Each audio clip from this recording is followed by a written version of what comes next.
कभी कभी स्टेटस पे लगाना। 3 साल तक हुजूर के जो गुलाम थे उस घाटी में जिनका हुक्का पानी बंद किया गया था वो क्या खाते थे मालूम है? कोई उनसे बात नहीं करता था, कोई हुजूर को सौदा देने को तैयार नहीं था। रातों को चुपके चुपके अम्मी खदीजा हुजूर की बारगाह में कभी कभी आती थी तो हुजूर के लिए, गुलामों के लिए कुछ खाने हो जाते थे। हुजूर पूछते थे, खदीजा मेरी बच्चियां ज़ैनब, रुकैया और कुलसूम कैसी है? तो खदीजा रो के बोलती, आपको याद बहुत करती मेरे आका, आपको याद बहुत करती है। बच्चियां कहती हैं, क्या कसूर है मेरे बाप का, क्या बिगाड़ा है मेरे बाप ने, जो लोगों ने मेरे बाप को कैद कर रखा, भूखा प्यासा मेरे बाप को कैद कर रखा है लोगों ने। अम्मी खदीजा कहती, हुजूर बहुत रोते थे, हुजूर के गुलाम बहुत रोते थे। मालूम है तकलीफ कितनी थी? हुजूर के गुलाम क्या खाते थे मालूम है? जो चमड़े ऊंट के उनके जूतों में लगे होते थे, उस वक्त के जूते, ऊंट के चमड़े के जूते जो पहनते थे उसमें जो चमड़े लगे होते थे उसे चाकू से काट काट कर पानी में भिगो भिगो के खाया करते थे। आपके लिए खेल कूद है, हमारे लिए तफरीह का सामान है। हमारे दस्तरखान पर मुर्ग मुसल्लम ना हो तो जलसे से वापस चले जाए। आपको अगर अच्छे खाने न मिले तो नाराज होते हो, चावल ठंडा मिले तो बेटियों के चेहरे पे तमाचे मारते हो, बावर्ची खाने की प्लेटें तोड़ते हो। कभी उस नबी की जिंदगी पढ़ो जिसके सदके में ये घर के चूल्हे सलामत है, जिसके सदके में आपके 2 पांव आपकी जिंदगी का बोझ लेके दौड़ रहे हैं। मेरे आका के गुलाम जूतों में लगे हुए चमड़े को चाकू से काट के उसे पानी में भिगो भिगो के खाया करते थे। अल्लाह अकबर, अल्लाह अकबर। मेरे आका ने 3 साल तक इतना गम बर्दाश्त किया है। उसके बाद हुजूर सल्लल्लाहु अलैहि वसल्लम बाहर तशरीफ लाए और हुजूर की 4 बेटियां, हुजूर के 2 शहजादे, इंतकाल के बाद ये 4 बेटियां हुजूर के साथ रहते थे। करीब में एक पहाड़ी है जिसको गारे हिरा कहते हैं। 3500 फीट की बुलंदी पर यह पहाड़ी है और इस पहाड़ी पर हुजूर जाके 27 दिनों तक अल्लाह को याद करते थे। सुभान अल्लाह। अल्लाह का रसूल रब को याद करता था, 27 दिनों तक याद करते थे। अल्लाह अकबर। मालूम है रमजान शरीफ की 9 तारीख आई, सुनना इसे भूलना नहीं और बेतवज्जही मत होने देना। अल्हम्दुलिल्लाह रब्बिल आलमीन, इतनी मुबारक महफिल है, अल्लाह सबकी हाजिरी कबूल फरमाए। कोई बीमार हो तो अल्लाह उसे शिफा अता फरमाए। ठीक है, हुजूर सल्लल्लाहु ताला अलैहि वसल्लम की बीवी अम्मी खदीजा 9 रमजान शरीफ को मक्के शरीफ में, जब रमजान के रोजे फर्ज नहीं थे, बीमार पड़ गई। जब बीमार पड़ गई तो उनकी एक सहेली उनसे मिलने के लिए आई। एक जुमला हुजूर गौस पाक के शहजादे से शबात में ने फरमाया था, इस जुमले को लिखो, मेरी बहनों इसे याद कर लो, बहुत काम आएगी। 50,000 के लाचे पहन के तुम्हारी शादियों में तुम्हें दुल्हन बनाकर भेजा जाता।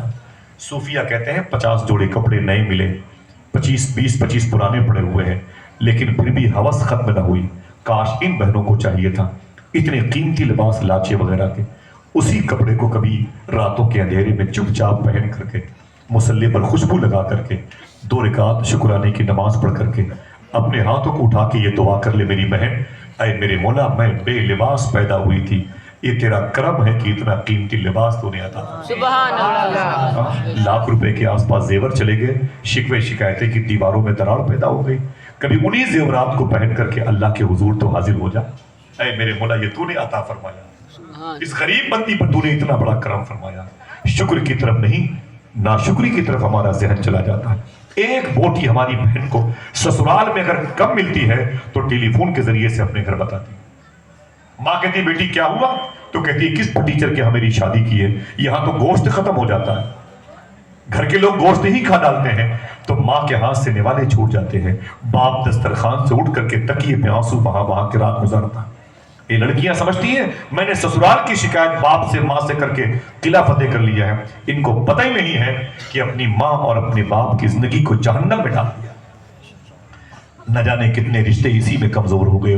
मौलाए कायनात के निकाह में मखदूमा फातिमा आई थी, उनसे मौला अली ने पूछा था, जब इमाम हसन, हुसैन, ज़ैनब और मोहसिन पैदा हो गए थे, मौला अली ने कहा था मेरी बहन सुनो। मौला अली ने फरमाया था, अय मेरी बीवी फातिमा, इतने मेरे बच्चे हो गए, कभी तुमने मुझसे कुछ मांगा नहीं। अगर दिल कहे तो बोलना, कभी तूने मुझसे कुछ मांगा नहीं। तो जनाबे फातिमा ज़हरा फरमाती, ऐ मेरे शौहर अली, मैं उस बाप की बेटी हूं जिसने मांगना नहीं बल्कि देना सिखाया है। ये कौन इस पर अमल करेगा अगर मेरी बहनें तुम अमल नहीं करोगी? क्यों जलसे में आपको अल्लाह आने की तौफीक अता फरमाता है। गर्मी के मौसम में निकाब ओढ़ करके, गर्मी के मौसम में ये उमस के माहौल में अपने बच्चों को 10 किलो, 5 किलो, 7 किलो बच्चों को लेके बैठना क्या मतलब है? यही ना कि हमारा दिल हुजूर की मोहब्बत से आशना हो, हमारे दिल में हुजूर की बेटियों की तालीम बैठ जाए, میری ماں اور میری بہنوں تمہارے سنورنے سے دین مصطفیٰ کی زلفیں سنور جاتی ہیں. میں ابھی پونا گیا تھا, پونا ابھی 2 مہینہ پہلے تو وہاں جلسے میں ایک لڑکی مجھ سے ملنے کے لیے آئی. میں نے کہا اکیلے ہو؟ بولے میرے شوہر ہے. میں نے کہا بلا کے لاؤ. آ کے بیٹھی نا, رونے لگی. میں نے کہا کیا بات ہے؟ اس نے کہا کہ آصف بھائی میں ویڈیو دیکھتی ہوں, میرا دل بڑا مائل ہوتا ہے, میں آپ سے ملنا چاہتی تھی. میں نے کہا بولو. ان کے شوہر بیٹھے تھے.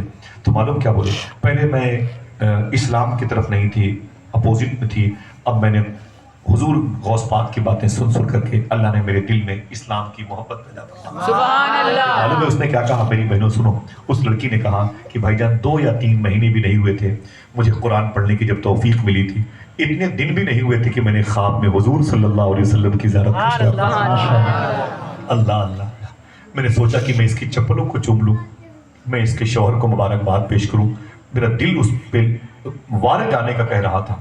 میں نے کہا بہن بہت بہت مبارک ہو, یہ شرف تجھے اس عمر میں مل گیا, ورنہ لوگوں نے دعائیں مانگی ہیں. سنا ہے آپ ہر عاشق کے گھر تشریف لانا, میرے بھی گھر میں ہو جائے چراغاں, دکھا دو اپنا چہرہ پیارا پیارا یا رسول اللہ, خدا کا جیتے جی کر لوں نظارہ. آنکھیں گندی ہو گئی ہیں. حضور کیسے آئیں گے؟ حضور کیسے خواب میں نظر آئے گے؟ 50,000 کا موبائل دے دیا 12 سال کی بیٹی کو, اور اپنے وہ پھر اپنا کام کرتی ہے 30 سال کی عمر کی لڑکیوں کی. آپ نے 70,000 کا موبائل اپنے 6 سال کے بیٹے کو دے دیا ہے, رات دن اسی میں لگا ہوا. کبھی پوچھا آپ نے میرے بیٹے